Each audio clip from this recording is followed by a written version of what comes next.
High বন্ধুরা, তোমরা কেমন আছো? আজ আমরা আলোচনা করব Netaji Subhas open university marks ট্রান্সফারের সম্পর্কে।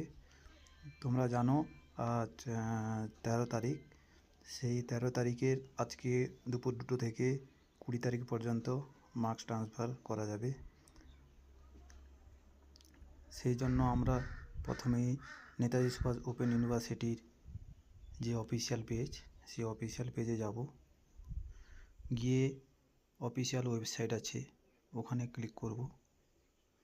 ক্লিক করার পর দেখবে উপরে একটা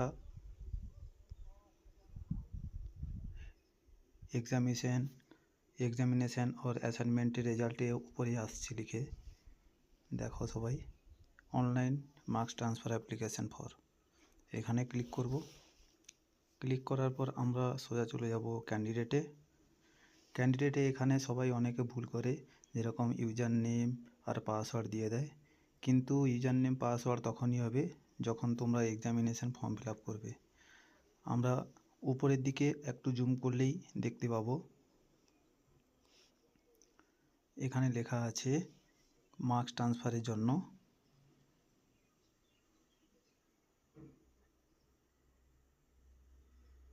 এই দেখো সবাই, স্ক্রোলিংয়ে লেখা আছে click here to submit online form for marks transfer for UGDB. এখানে ক্লিক করব। ক্লিক করে আমরা যে এনরোলমেন্ট নাম্বার টাইপ করব।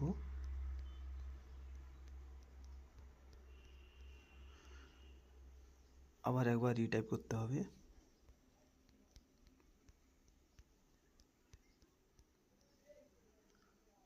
তারপরে আমাদের যে লার্নার সাপোর্ট সেন্টার, মতলব जहाँ पे আমরা অ্যাডমিশন হয়েছিলাম সেখানে। আর এই কোডটা সবাই যে রিনিউয়াল ফর্ম ওটাতেও লেখা থাকে, চেক করে নিতে পারো। আমি আমার যে learner support centre D08 Egra SSP college, আর অনার্সটা হচ্ছে আমার হিস্ট্রি। তো তোমরা দেখে নিবে তোমাদের কোন বিষয়ে রয়েছে।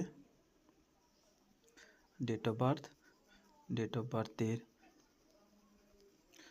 প্রথমে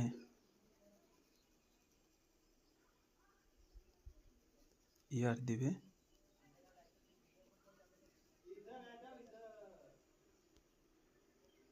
সেপ্টেম্বর 21, লগ ইন করবে।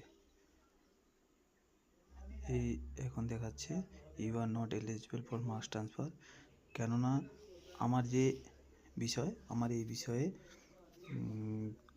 বলতে আমি দুটো বিষয়ে আমি অ্যাবসেন্ট ছিলাম, এক্সাম দিইনি। তো এখানে তারাই মার্কস ট্রান্সফার করতে পারবে যারা ফেল করেছে কোনো বিষয়ে। তো যে বিষয়ে বেশি নাম্বার পেয়ে উত্তীর্ণ করেছে ওই বিষয় থেকে নাম্বার কেটে ওই ফেল বিষয়ে অ্যাড করতে পারে। যারা RA করেছে বা এক্সাম দেয়নি, অ্যাবসেন্ট, তাদের পক্ষে হবে না। তোমরা সবাই এই জিনিসটা খেয়াল রাখো। ওকে, থ্যাংক ইউ, ধন্যবাদ।